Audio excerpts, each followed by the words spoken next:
My name is Gary Butterfield. My name is Cole Ross.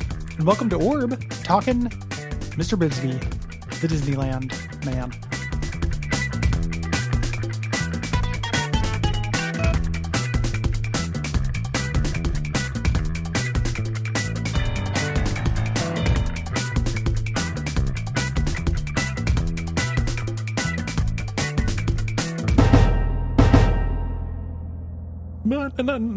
Not a great episode. No, the weakest episode we've done so far. Just gonna get that up here. Excepting perhaps the pilot. So this is not great. This has a reputation for being a bad episode of this show. I remember thinking like, oh, it's not as bad as as its reputation, and it's like that's kind of true, and then also kind of not true. Yeah. It is kind of a bummer. There are some fun bits to it. Mm-hmm. Yeah, mostly the stuff with the boys is fun to me, but it is definitely aimless, let's say. Yeah. Pretty aimless, and also real season 1, real pitch book. Yes. The idea, early on, the boys were being portrayed as very young, so they were into Disney. You need to have, they talk about in the book how they want to have a Disney stand-in for this. And the way they did that was Roy Brisby, and they tied him into Dr. Venture. They remember, they talk about, like in the 60s, kind of super science, who were the movers and shakers. So our character, our self-insert character, would know Walt Disney. Right. The eugenicist monster. Yeah. And this is like, they make good jokes about like what Disney's actual goals were with Epcot and with like his takeover of Florida. Like L. Ron Hubbard was not the only person who wanted to build a cult compound in Florida. Yes. It just, it was pretty weird guy that Disney, and it's super weird that they had Tom Hanks play him. Yes. Yeah. And this version is a man who had a stroke, which is played for laughs. Like there is some, some ableism stuff in this episode, some of which is more, gross than others. Yes. Little bits. They lean on it real hard. They do. And I like the thing that I take the most exception to, aside from just the idea that like, oh, okay, the guy talks weird because he had a stroke, is that it's used as like a cheap punchline more so than anything. Like, how do we end a scene? Let's have him either roll off some stairs or roll into the fireplace. They're not really jokes. Like, right. I think you can do a joke with somebody who has had something that wasn't their fault that makes them hard to be around. Like that's not kind in real life, like that's not, but I think you can exaggerate that for effect. Right. In a cartoon reality. Like, oh, this person has this thing that is very tragic in real life, but actually, if you turn that up to like 20, makes them uncomfortable for our characters. Yes. And it's not supposed to be instructive. Like, Dr. Venture under no circumstances is a model for behavior. So him being really impolite about this says something about his character more than it says about people who have had a stroke. Yes. It's just lazy though. Like there just aren't like good jokes around it. The funniest thing is Rusty's initial reaction to it. And that pretty much goes. The rest of it's like unsettling. He can't blink. He doesn't blink. They talk about in the making of book, like, okay, like we need to have something. And they learned that like people who can't blink, or, when people blink, their eyes like roll up in their head a little bit very briefly. And so that's how they mimic it. Like whenever he would blink, over the course of the animation to add interest to what he's saying, they have his eyes like flick upwards, and it's very unsettling. Yeah. Which I like. The other thing is this is like a lore episode a little bit. This is our first introduction of Molotov Cocktease, a Major Brock supporting character. Yes. We'll talk about her as she shows up. And then also the first mention of cloning. Kind of trying to figure out where the seeds are for the Venture Brothers, like what things they had planned versus what things they like retconned is difficult. But this is, the first season with Jonas Jr. and the cloning and stuff definitely feels like, they were laying the seeds for that right from the beginning. Yes. Yeah. And definitely Rusty's really cagey reaction to when cloning is brought up is very instructive. Yeah. Like, it's very clear that he's doing things he should not be doing. Well, that, and then also, this is kind of a weirdly good characterization episode for Rusty, because not only is he, he's shitty about this stroke victim, but his pride stops him from doing anything, or from helping, even under the threat of death. Right. Like, he's just, this is like showing Doc like holding on to his pride. Yeah. During this, through being like put in the shadow of his father. So, that part is good. Yes. Yeah. And let's get into it. There's some references and characters and stuff to talk about as they show up. We begin with a cold open with the X-1 landing on this African savanna, disturbing the wildlife, and the boys using a World Book like wildlife like kind of card set thing. Did you ever have these? I never had those. No. They just read as like flashcards to me. There used to be these little boxes that were safari themed. Okay. That had different animal. They were like trading cards for animals, basically. And my friend Austin had a set. And I remember looking through them. They were like an edutainment thing you can get at the zoo, or you can get for kids. Yeah. That this is a reference to. So this was a big thing in the 80s, and they're neat. Yeah, it's real. You're loving it, Cole energy. Like, I don't know how accurate they are. I can imagine them not being, like those Time Life books. Like, they're probably all kinds of, I'm sure the dinosaurs don't have feathers. Yeah, weird little myths associated with them. It's mostly Dean who is into this. Hank is more, Hank about it. So like, I love when they land, it's enough to disturb all the animals and stuff, but also wakes the kids up. And this is a real genuine, like, dad moment kind of thing. Like, geez, the kids are awake on the road trip kind of thing. He's trying to keep it secret from them where they're at. Yeah.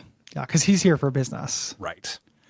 I don't know why they landed here other than for the fake out. Right. Turn out, they see an elephant and they're trying to ask if it's, or figure out if it's male. And, Hank being always a little bit more mature than Dean is something, that I like, like, look at the fifth leg on that guy. It's a that's trunk. Called a trunk. He can do this. He's like, that's not what I was talking about. And then when Dr. Venture doesn't let him leave, he goes like, geez, Dad, are you on the rag? He says, where did you hear that? And they both point at Brock, who shrugs. Really nice little moment. Brock, who is emptying the X-1's ashtray. Just on the ground in the exhibit. Oh, yeah. As Mandalay approaches, and Dean goes, hey, Pop, black guy. Which again, like, I kind of like these kids are very sheltered. Right. This isn't model behavior. It's just telling us about the characters. He doesn't have another way. He does not know what the appropriate way to say, like, hey, here's somebody we should be paying attention to. He just points and describes them. Yeah. But Mandalay is Dr. Brisby's bodyguard. Dr. Brisby has had radio and said, hey, I'm going to send my man. He's a guy. I forget who he's coded as. Like, he's actually modeled after somebody from like a classic cartoon, but he's gigantic and he's wearing like a turban and he's mute. Like, he's not talking to anybody. So the Brock goes with Rusty and he needs to stay outside the room while they discuss business. We don't see Brisby's face just yet. The reveal is pretty good because it's played for horror. He wheels a chair around and we see that he's got this like horrible rictus grin. Like, his lips are drawn back, his jaws are locked, and we see all of his teeth.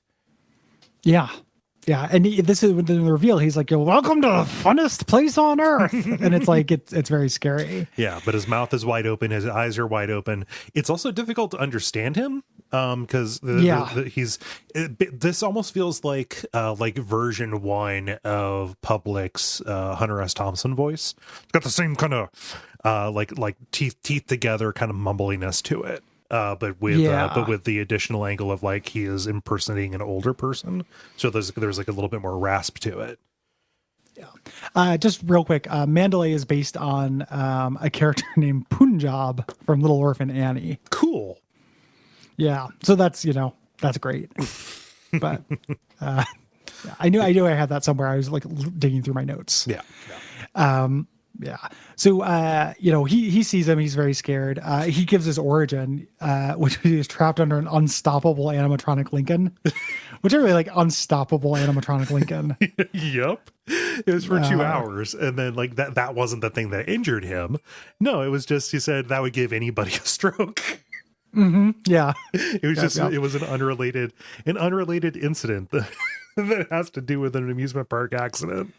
As he's talking about this, oh God, I wanted to make a note. Rusty's initial reaction is one of my favorite lines in this show, and like his exclamation that he gives is "Holy damn it, Christmas!"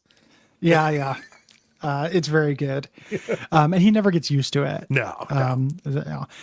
He offers him panda's milk here. And this is something I just have a weakness for, is like people being gross. Like whenever I make a tabletop milks. character, they do shit like this. Yeah, non-standard milks are my bag, baby. Offers him panda's milk, and I all of this stuff is, it's like, it's not funny, but I still like it. Like Brisby, like, it's one of the rarest beverages on earth.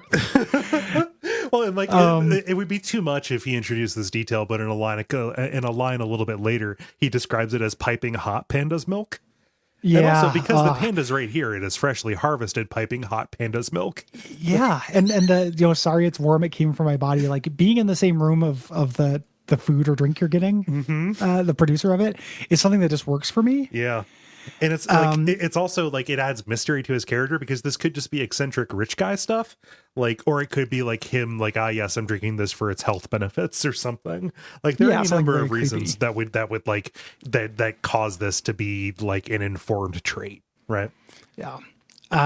He hears the noise. It's Lily munching on bamboo, who is the panda. Lily, named after one of Jackson Pollock's friends' wives, and who he calls his longtime companda, which, like, that's the best joke in this episode. It is, probably. Yeah. And it's like, it's just one line. Just calls it companda.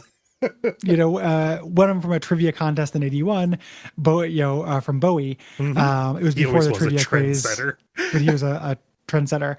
I ended up just because of like where I was, like rather than being my TV, I ended up watching this on Hulu instead of on the DVD, because I needed to multitask or something.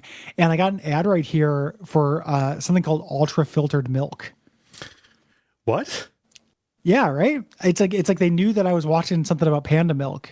That's they were creepy. Like, Gary, I'm not like a conspiracy theorist about that. I think the technology is actually too dumb for that. But also, that is one of those coincidences that would make somebody paranoid. What are the benefits of filtering milk? I don't know, because my ad blocker, the way it interfaces with this is I just get the audio. I don't get the visuals. Okay. For ads on there. So like, it was just like the screen went to black at a random time, which is how it works. That's why watching these on Hulu is fine, but it's not ideal because the commercial breaks are in weird spots. So the screen went to black, and then I just heard a woman being like, "Have you tried ultra filtered milk?" Yeah. And I was like, "No, just do a black screen." And then there were probably just images about those benefits that I didn't see. This is weird. I'm looking up a comparison: ultra filtered milk versus traditional milk. They're like they're doing like a milk. they're doing so somehow filtering adds 5 grams of protein to the milk. They're doing a comparison. Traditional milk 8 grams, ultra filtered milk 13 grams. What's in that filter, man? I don't think that's how a filter works. No. Yeah, I don't know. There are reverse proteins in milk that they filter out. Negative protein. Weird. Yeah. Oh geez. But yeah, we have the longtime companda, and the mention of Bowie. This is the first the first time we brought up the introduction of David Bowie as a figure in this world. But this is very clearly the Sovereign, right? Yeah. Yes. Bowie's going to be a huge part of the series. Yes. And Bowie's coterie, including one of my favorite. Just like I get that reference thing when brings in the worm jets. And someone goes, "Here come the worm jets," and they just absolutely destroys me. Every time I don't understand something, I assume it's some music thing that you're all about. So yeah, that's what I'm here for, man. I'm the Henry Gilbert of this podcast. I'm just going to explain the references. Cool. So Brisby, the reason why he has him here is he wants him to clone him. Right. Rusty's like, I don't have that technology. I know what you're talking about. Cloning research is banned in North America. Very specific, and Rusty. Yeah, very specific. And Brisby's like, that's horseshit. Like, your father had this, I knew your father well. He designed some of the rides. And we cut back to some child abuse. Right. We cut back. Rusty did, baby Rusty. He just wanted to spend time with his dad. His dad decided to use this. Oh, I'm going to use you to test my rides. So like we get Rusty being shaken around like a paint can inside. Yeah. I don't even know what it was supposed to be. Don't you want to help your father? Like the kid shaker. Yep. The brain scrambler. He takes a pill just to stop it. Right. From doing this. He's like, I know your dad was researching cloning, and I will pay you even just for the notes. Right. He goes, well, I don't know if I kept them. He's like, of course you kept them. Mm-hmm. You've been riding on your father's corpse's coattails, and you're not even a doctor. Like, he's dressing him down. He's playing hardball. Yeah. Just trying to basically lower his self-esteem enough to where I'll work with him, but he doesn't understand just how resentful Rusty can be. Like, yeah. he will dig in, right? Like, okay, well, you're not a doctor of anything. You never finish school. I like this line: venture industry's profits have gone zippity doodah. Yeah. Yeah. They're not making money. Yeah. Here, and his pride, like, this is what causes him to reject. Right. He comes over. While this is happening, Brock was trying to talk shop with Mandalay, ended up taking a cigarette. He's like, you're all right. However, when he burst in, the cigarette puts him out. Yeah. He bursts in because Brisby orders Lily to black bag him. Yeah. Lily pops in and takes him out. Well, it just it doesn't knock, Lily doesn't knock Rusty out. Rusty is in the bag. He even screams, he trained the panda to put a bag on me. Yeah. Yep. It's very good. Yeah. But the cigarette was laced with chloral hydrate, knocking him out as well. This is the first instance of Brisby catching fire. He wheels over to the fireplace to cackle, and his blanket that he's wearing like FDR over his lap catches fire. Lily, of course, slams him to the ground to put him out. This doesn't hurt him. He's no worse for wear. He pops up later on. We just wanted to see this wheelchair-bound man catch fire and be body slammed by a panda. Yeah. A compania. The kids are stuck in the X1, looking off, like Hank is looking out at the Disneyland stuff. They're shooting fireworks off over Smile Island. He's upset. And Dean is trying to do his like world book flashcards. Yeah. It's real weird that he doesn't have a card for a hippo. Mm-hmm. Because that seems like that's real basic. That's a common. Yeah, it's one of the main animals that you learn about, because they're so hungry. And scary. Mm-hmm.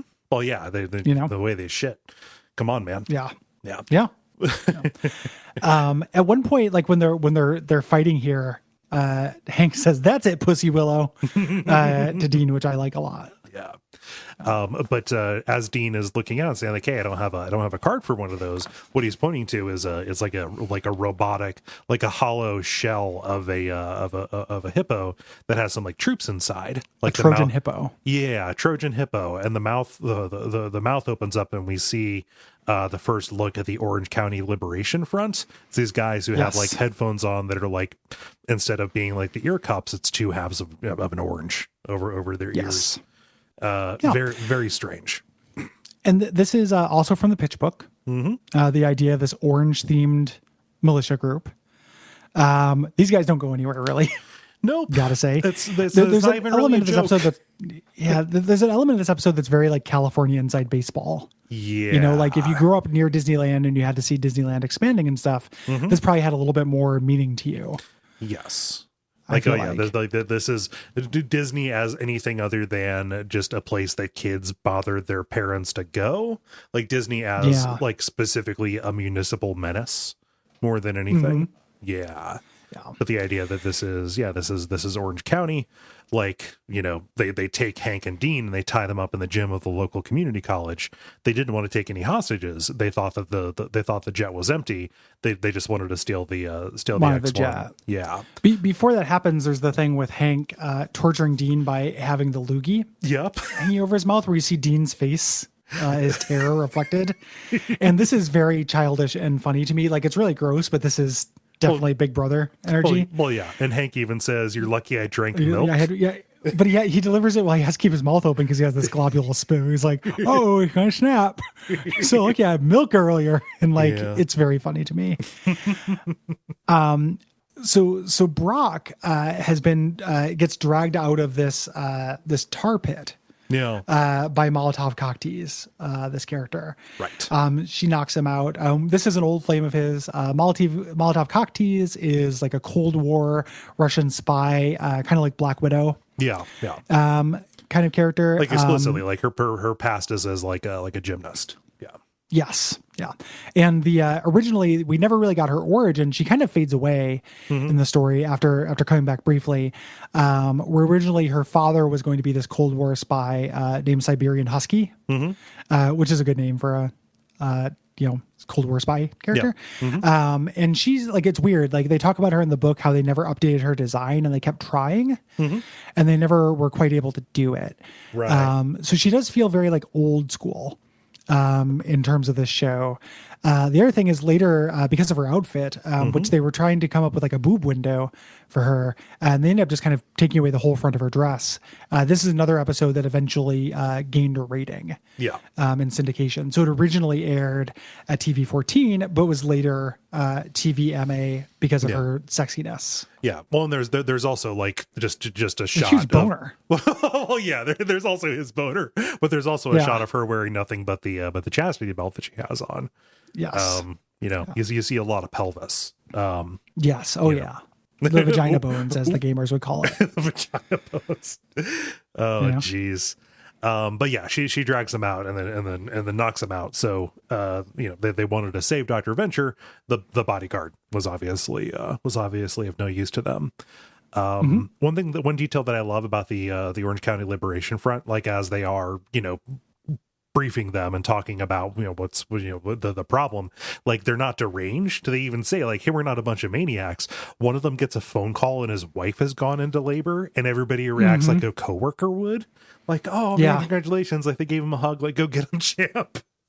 Yeah, it's very sweet. Yes. There's one of the most like quietly tragic lines in this too, where when they wake up, Dean says, well, you're out of luck because our dad has a strict policy not to negotiate with terrorists for our lives. And he says it like very proud. And yeah, it's dark. Yeah, it's happened before. The leader is just, against Roy Brisby. How much do you know about him? Like he's the devil incarnate and Busy Bee is the angel of death. Like basically very prescient, about Disney owning everything and kind of culturally taking over. Yeah, this is prior to the Disney as like the omnivorous all like monoculture that we have. Yeah. So we go back to the Brisby Dome, and Brisby takes off Rusty's bag, and he's basically going to like Walter White him. Yeah, like you will make clones for me. You will live here. Like you'll be free, but in name only. Right. And they're in the Brisby Dome. Like we saw this from the outside. Rusty is really upset that he was knocked out and black bagged to be moved 50 yards. But it's like it's a beehive that is like it's attached. An arcology. Yeah, it's attached to the castle as like a pretty direct kind of homage or representation of the Epcot Dome, right? Yes. I forget what that's actually called. The science sphere or whatever it is. What's that? Or I can't remember what it's called either. Yeah. The wig sphere or whatever that is. Yeah. We're not Disney people. We're Midwest kids. We're Six Flags people. Cedar Point, please. Come on. We're Cedar Point people. We don't know this Disney shit. Yeah. I went to Disney. I went to the Florida one once when I was little. Same. But he says Brisby Land was but a prelude. The next step is Brisby life. He says, hey, this dome is a model for this perfect society that he wants to build. Everybody will be living like this. And that's not too far off from what Walt Disney was trying to do with Epcot. And also with trying to engineer a racially pure society, like neighborhood down around Disneyland itself. Look it up. He's not a good man. But I like that they brought in the fact that he's not just that Brisby is not just an animator. He is somebody who wants to control the way that people live, like kind of like a true monomaniacal kind of guy, and like kind of similar to the Monarch a little bit. I got Monarch vibes from this. Yeah, a little bit. Similarly obsessed with bugs, but obviously more competent than the monarch. More competent and a little bit more like, he's not really playing the game. Like he has a goal. Right. He's not just arching to arch. Right. Rusty calls him crazy at this point. Mandalay drugs him, and Brisby falls down a flight of stairs. This is the point in the note where I was like, there's too much slapstick in this fucking episode. Yes. Yeah. Was this a Doc Hammer app? I think it was a Doc Hammer app. No, this is a Jackson Public episode. Weird. Yeah. I kind of could tell because of the concept level to it, and it being from the pitch book as well. Yeah. So many of these things, because that was a Publix thing. So we go over to Brock and Molotov. Molotov cleaning his wounds in the bathtub from the tar pit when he wakes up, and they get into a fight here, and they do like a very classic, like sexually charged battle. Yeah, it's a flirt fight here. Yeah. Fighting as a stand-in for a sex scene, basically. Yes. And it's really violent. Like, Brock will destroy a person, and the fact that she stands up to this, like his first move is to throw her into the toilet so hard that the porcelain breaks. Yeah, but she's fine. She's tough. Yeah. During this, and they're kind of doing this exposition here. And again, the way this series, one of the things about it is that they wrote this season like it would be the second season of a show. They don't introduce all these concepts. They treat them as if they're already extant. The last time they saw each other was at Laser Zeppelin at the planetarium in Akron, Ohio. In Akron, as they continue to fight, and eventually, she's like, "You killed my father." He says, "You killed my partner. You took my eye. You took my heart." Yes. And they kiss. Like there's this unbearable sexual attraction. It's belligerent. Yes. And so they start getting ready to fuck. He has her disrobed, and he's like, "Oh God, still?" Because he pulls her pants off, and she says, I can only go to second base. Go to second. Yeah. And she's wearing this huge lock on her chastity belt. This is a chastity belt for comedy. In real life, they are horrible. They were just like absolutely atrocious inventions. Yes. But all the delivery here is really great. Like, still, I thought the Cold War was over. And her saying, "It's always cold in Siberia." That's incredible. And then he smokes two. He grabs a cigarette and then smokes another one. Smokes two of them at once. She tries to take one. Yeah, he's like, "You want one of these?" He gives her the pack. And he's like, "Oh, I gotta go take care of something." He watches her basically fillet the cigarette. It's extreme close up on the lips or whatever. And like he doesn't even say it angry. Like just he watches this happen. He stands up. He has his boxers are tented by this massive erection. It's like, "Where are you going?" "I've got to go take care of something." Yeah, he's just like, "Go call mom," like just like that. Let's go get mom. It's very good. Like I like the B plot of this episode more than I like the A plot of it. Yes. Yeah. In general, like it's basically just a fight, but I like all the vocal deliveries, and I like the idea of Brock having this like spy history. Yes, and also like Molotov's performance, like the voice actress Mia Baron, I think her name is, like they. For a lot of the characters, before they started pulling from like alt comedy, what they ended up doing was pulling from like New York theater people. So like Mia Baron is just like a musical theater person. That's the same place where they would get the voice actor who does Dr. Orpheus. He also was like a Broadway kind of guy.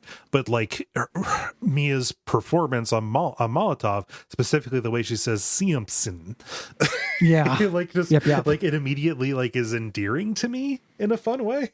Like it is hyper specifically Russian in a way that only Americans understand Russians to be from our media. It's very good. Yeah. I think that the voice actress for this, maybe early on, and maybe this changed, I need to look it up, was Doc Hammer's wife.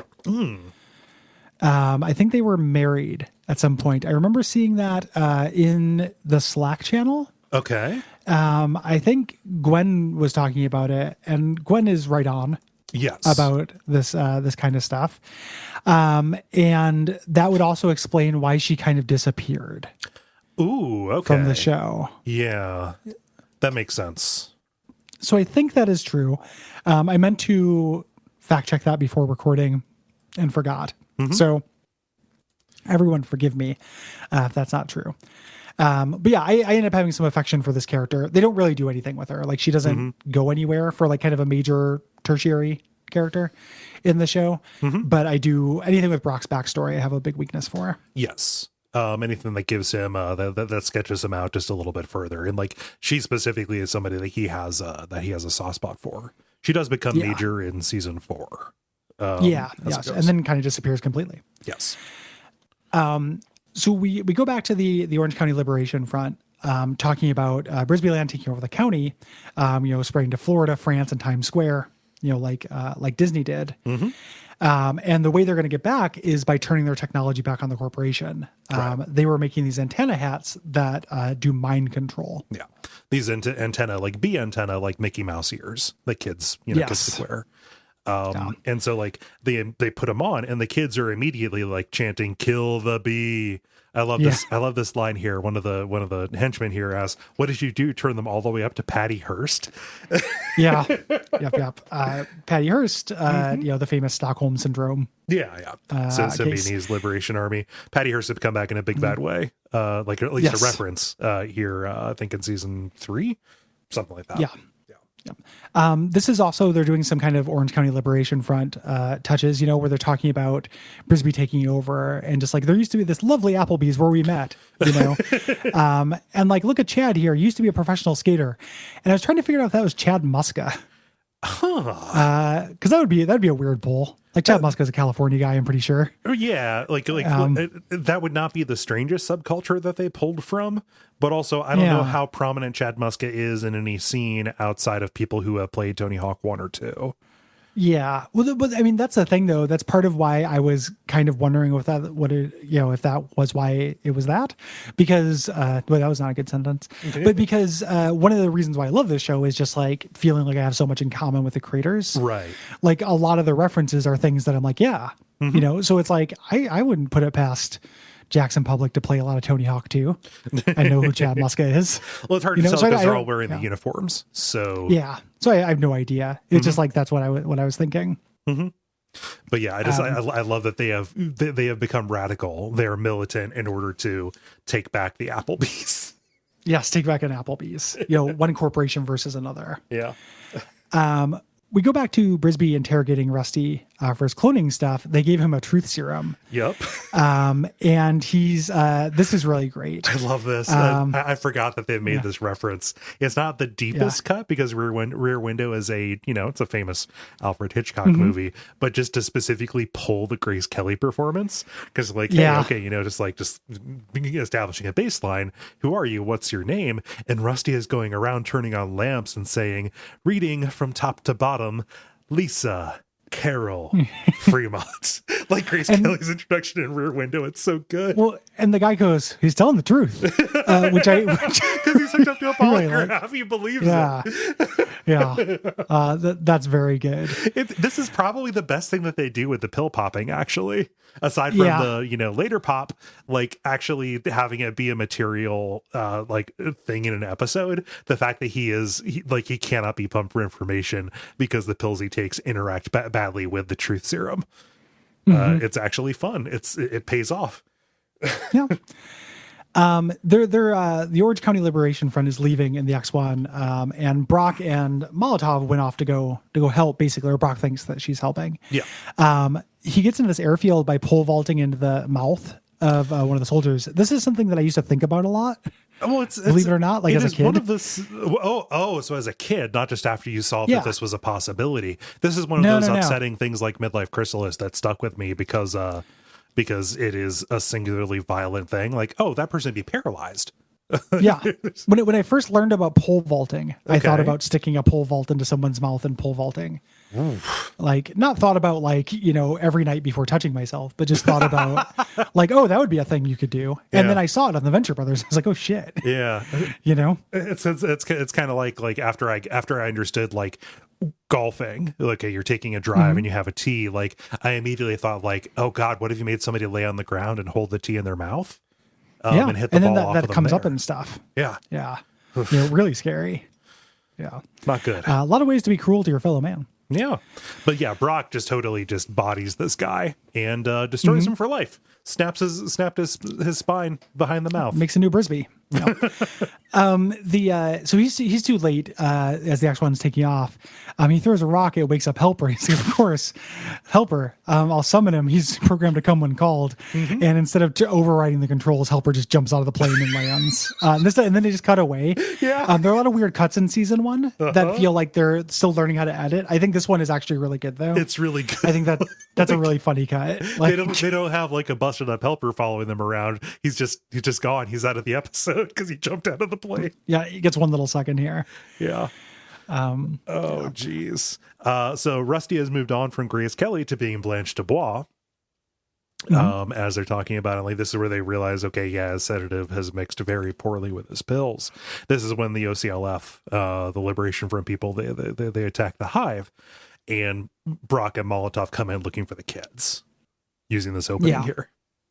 Yeah, or Brock thinks Molotov is looking for the kids. No, she goes abandons off. She's them like, because she's a mercenary. Come on. Yeah, she's like, I'm a mercenary. I only work for my client. They kiss. She slaps him and she grapples away. There's a good running joke in this where Brock keeps firing a nail gun. Yep. To pin Doc to a wall. As he squares off against Mandalay, who eventually just goes like, I don't even need this job. I just work here, man. Which I like that. It's not even like foreign accented. It's just an American. Just a guy like, screw this. I don't even need this job. Yeah, it's super good. And he continuously, like whenever Doc starts falling again, he just fires the nail gun. And he eventually stops firing it through his pants. He starts firing through his arms. Yeah, that's the reveal is that they've crucified him with it. Which is very good. Yeah. Oh, geez. The kids are here. They're fully brainwashed and they draw on Brock. And he tries to talk them out of it, saying, hey, you don't want to do this to me. You know me. Well, he specifically says, you know me. You know what I'll do to you. I forgot like about it's that. really, it's a really menacing delivery. Like, you know me. You know what I'll do to you. Like, it's really, really menacing. And then he slams their head together, breaking the mind control. Yeah. And that's then the episode just kind of ends. Yeah, it doesn't. It just so we got they leave. we got the kids. Like, we have Rusty with crucified. Yeah, and like one of the notes I have here is that like Brisby is all over the place. Yes, like he's doing mind control helmets. He's making a dome. He's cloning himself. Like it's just a very unfocused episode. He's going to flee to Florida here. He gets set on fire. He does show up again. He doesn't die here. Yeah. Molotov gets there, and then we get a post credits where she's got the panda, and she's talking to her client, which was Mr. Bowie, getting his longtime companda back. Yes. And I think that him having a panda is a reference to like Bubbles the monkey, like big pop stars having exotic animals. Oh yeah. It's one way you can live larger than life is to have animals that people don't normally have. Yeah. Yeah, I have a skunk. That's how you can tell I'm famous. But yeah, this is pretty weak. Like a lot of it is actually just like exposition, like people talking with each other. Weirdly, like it's the sit down scenes between Brisby and Rusty. It's the hotel scene with Molotov and Brock, and yes, there is action in that, but there is still like a lot of it being just them sitting on the bed with each other and talking. There's like the Orange County Liberation Front guys yelling at the boys, kind of just like delivering jokes that way. There's not a lot that actually happens here. Yeah, and it just kind of ends. Right. Like there's some joy to this, but this feels like a filler episode to me. Like it's fine. I don't regret that it's in the show, and then the boys basically immediately grew out of this. Yes. So this ceases to become important in a lot of ways. Like it has important introductions. Yeah.